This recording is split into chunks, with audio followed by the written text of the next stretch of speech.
Hello guys, మనకి రీసెంట్గా LSG captain అయిన రిషబ్ పంత్ సో మరి ఐపీఎల్ సీజన్లో చూసుకుంటే చాలా దారుణంగా ఫెయిల్ అవుతున్నాడు కదా. అయితే మరి ఇప్పటి వరకు చూసుకుంటే అతను 11 మ్యాచెస్ ఆడితే అతను చేసిన స్కోర్ కేవలం 128 రన్స్ మాత్రమే. సో అది పక్కన ఉంచితే మరి ఎల్ఎస్జీ చూసుకున్నా సరే మరి ప్రజెంట్ వాళ్ళు ప్లే ఆఫ్స్కి వెళ్తారా లేదా అంటే సో అది కూడా చెప్పలేని సిచ్యువేషన్. సో మరి దీనికి మరి రిషబ్ పంత్ ఫామ్ గురించి అలాగే ఎల్ఎస్జీ సో మరి వాళ్ళు పర్ఫామ్ చేస్తున్న రీతి గురించి మరి రీసెంట్గా మనకి ఆరన్ ఫించ్ అయితే మరి కొన్ని సజెషన్స్ అయితే ఇవ్వడం జరిగింది మన రిషబ్ పంత్కి. సో అదేంది అనే దాని గురించి వీడియోలో క్లియర్గా మాట్లాడదాం.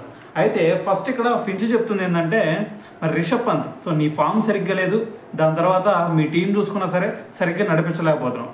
సో దీనికి రీజన్ ఏమై ఉంటుంది ఒకసారి ఆలోచించు.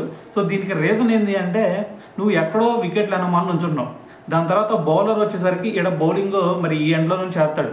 సో మరి బాల్కి మరి ప్లానింగ్స్ చేంజ్ చేసుకుంటూ ఉండాలా. సో మరి అటువంటి సిచ్యువేషన్లో మరి నీ అభిప్రాయం వేరేగా ఉంటుంది, దాని తర్వాత బౌలర్ అభిప్రాయం వేరేగా ఉంటుంది. సో మరి ఈ రెండు ప్లాన్లు కూడా మ్యాచ్ అవ్వవు.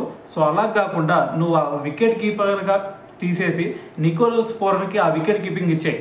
వికెట్ కీపింగ్ ఇచ్చేసి దాని తర్వాత నువ్వు వచ్చేసరికి సో మరి బౌలర్కి దగ్గరగా కనుక నువ్వు ఉండగలిగితే ఫీల్డింగ్లో సో ఆటోమేటిక్గా నీ ప్లానింగులు దాని తర్వాత బౌలర్ ప్లానింగ్స్ రెండు కూడా మ్యాచ్ అయ్యి సో ప్రతి బాల్ అయిపోయిన తర్వాత నువ్వు కనుక సజెషన్స్ ఇస్తా ఉన్నావు అంటే ఆటోమేటిక్గా నీకు మంచి ఫలితాలు వస్తాయి. దాని తర్వాత నీ బ్యాటింగ్ కూడా మరి మెరుగుపడే ఛాన్స్ ఉంది అని చెప్పేసి దీని గురించి మాట్లాడాడు అనమాట.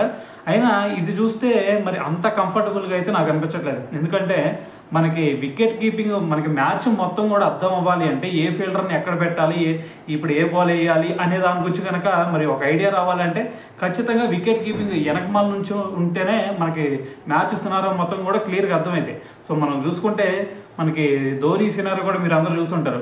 వికెట్లు వెనకమాల నుంచొని మరి ఎటువంటి సినారో ఒక్కోసారి ఓడిపోయే సిచ్యువేషన్లో కూడా మ్యాచ్ని గెలిపించిన సిచ్యువేషన్ చూసాం.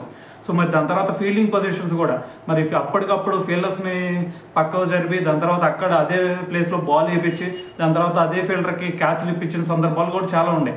సో ఇదేంటంటే మరి వికెట్ కీపింగ్ చేస్తూ ఉంటేనే మనకి మ్యాచ్ మొత్తం కూడా క్లియర్గా అర్థమైంది అనేది అయితే నా ఒపీనియన్ అన్నమాట. సో ఏదైనా సరే మరి ఆరన్ ఫించ్ చేసిన మరి ఈ వ్యాఖ్యల గురించి మీరేమనుకుంటున్నారు అనేది కింద కామెంట్ చేయండి.